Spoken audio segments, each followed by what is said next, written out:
Sejam bem-vindos, queridos. Bem-vindos a mais um Encontrei um Tesouro. Tudo bem? Vocês estão vendo aí uma tela compartilhada, certo? Nós estamos estudando expositivamente na igreja na qual eu sou pastor auxiliar, aqui em Cascavel, a ICC de Cascavel, no Ceará. Nós estamos estudando nas quartas-feiras o livro de Atos dos Apóstolos e fazendo a exposição de trecho por trecho, capítulo por capítulo, e às vezes até versículo por versículo. Então eu resolvi reeditar os sermões, as mensagens, numa forma assim mais didática, né? Com estudos, e também em menos tempo. Dividir os estudos em vários vídeos, tá certo? Então, queridos, nós estamos nessa exposição do livro de Atos dos Apóstolos, capítulo por capítulo, parágrafo por parágrafo, tá certo? Então, é muito importante nós estudarmos logo de início, de imediato, a introdução do livro de Atos dos Apóstolos. Um livro extraordinário, um livro muito importante para a vida da igreja, do cristianismo de modo geral, não é? Então, nós vamos estudar esse livro aqui nesse vídeo, introdutoriamente. É muito importante porque a introdução do livro de Atos, ela descortina, assim, para nós, vários aspectos do livro, vários aspectos. Primeiro, Atos narra a história do início e da expansão da igreja. E podemos chamá-lo também de os Atos do Espírito Santo, isso mesmo, Atos do Espírito Santo, através dos apóstolos. Dos Apóstolos, essa expressão em grego significa, eu até transliterei aqui, né, prakniton apostolon, prakniton apóstolo, a prática dos apóstolos, certo? Então, esse é o primeiro aspecto. É um livro da prática da vida cristã, certo? Em segundo lugar, Atos é o livro de caráter histórico do Novo Testamento. Na verdade, não há outro livro no Novo Testamento de caráter histórico, somente Atos dos Apóstolos, não é? Em terceiro lugar, quando lemos Atos, nós não encontramos nele fundamentos doutrinários para a igreja. Não há, de fato, em Atos fundamentos doutrinários.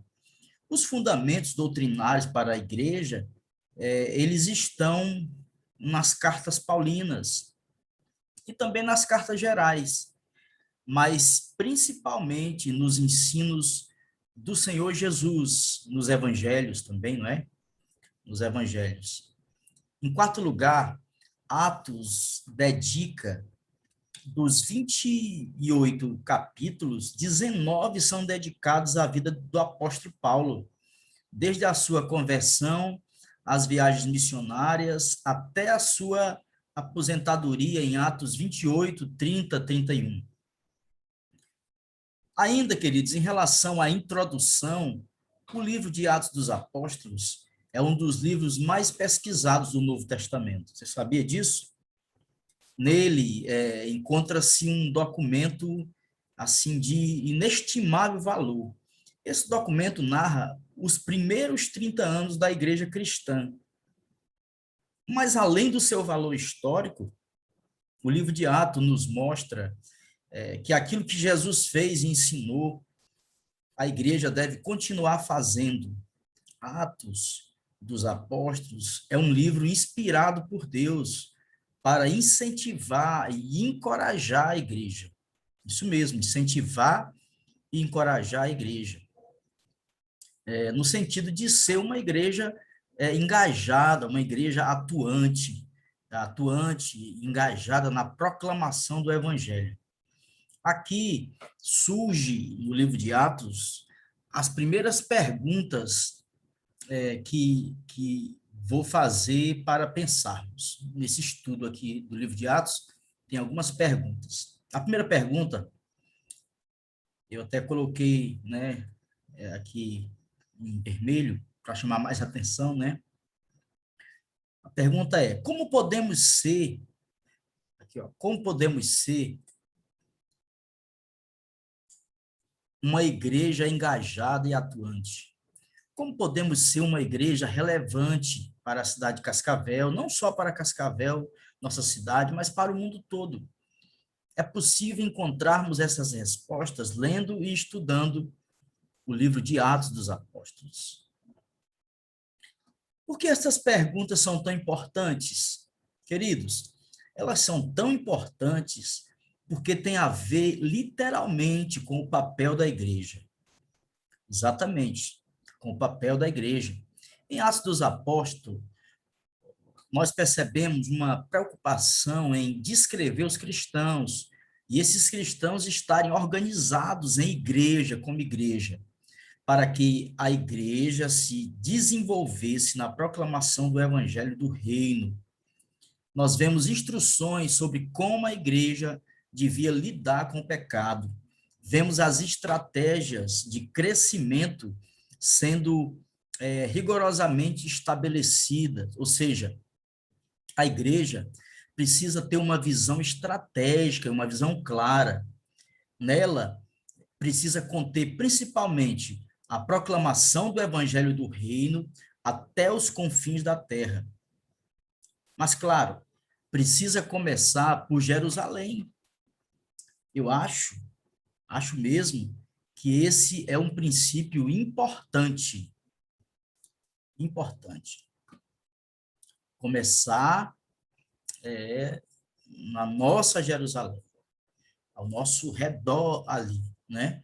Como depois nós veremos no capítulo 1 de Atos dos Apóstolos. Sobretudo, queridos, em Atos dos Apóstolos, encontramos a presença constante e contínua do Senhor Jesus Cristo, o poder de Deus em diversas manifestações sobrenaturais, e também a direção clara e a direção preciosa, precisa do Espírito Santo a guiar os primeiros cristãos a cumprirem a vontade divina.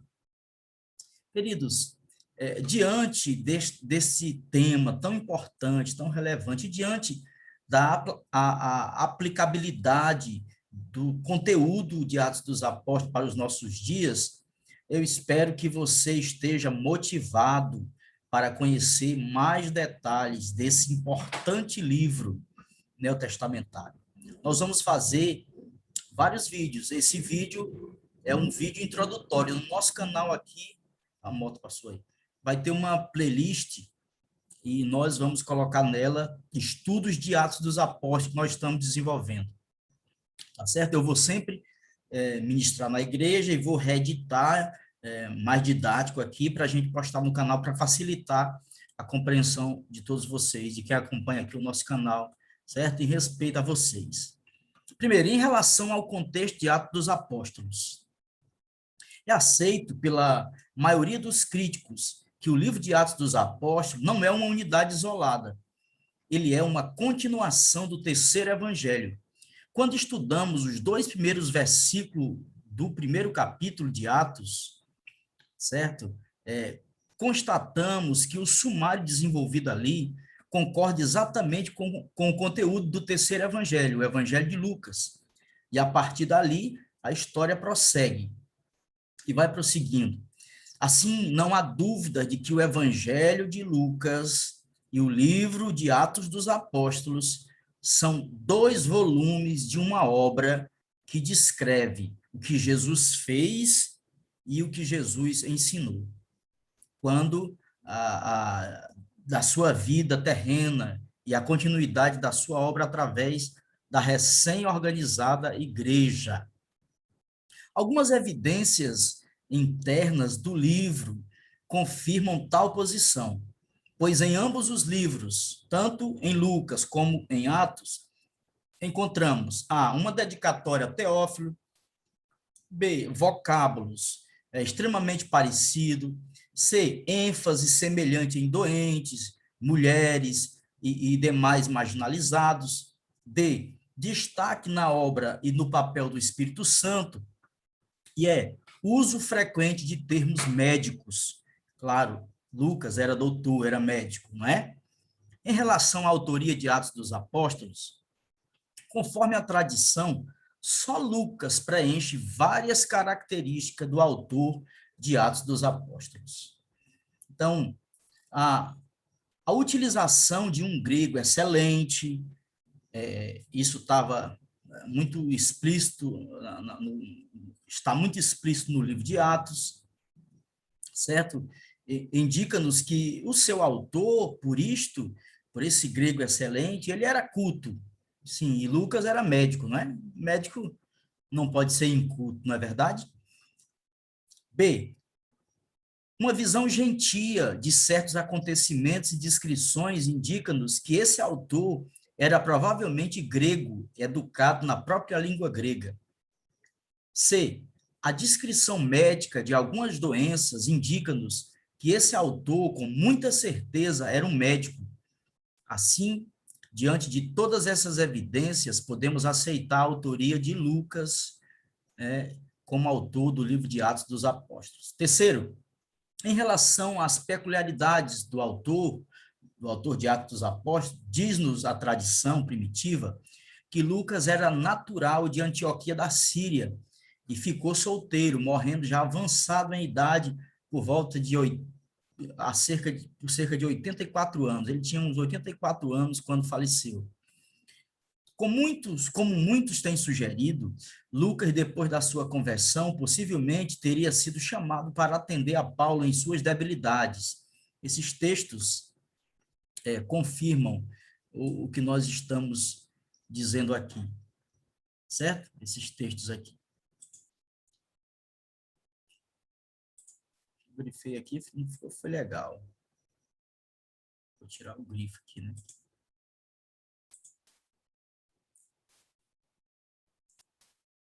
Certo, querido? Deixa eu só...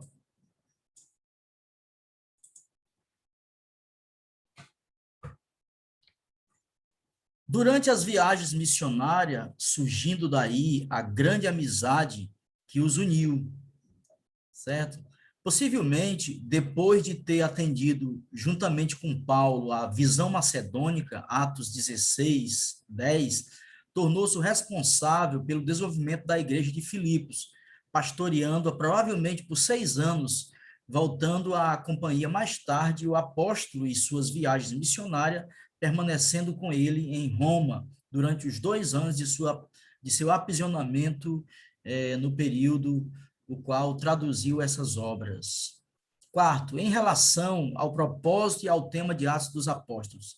Para estabelecermos o propósito, é necessário termos uma visão geral do livro, pois, como diz Kummel, a intenção do autor de Atos é a de descrever a atividade de Deus em Cristo, orientada para a salvação da humanidade. Atividade esta que alcançou pela primeira vez seu objetivo com a pregação aos gentios.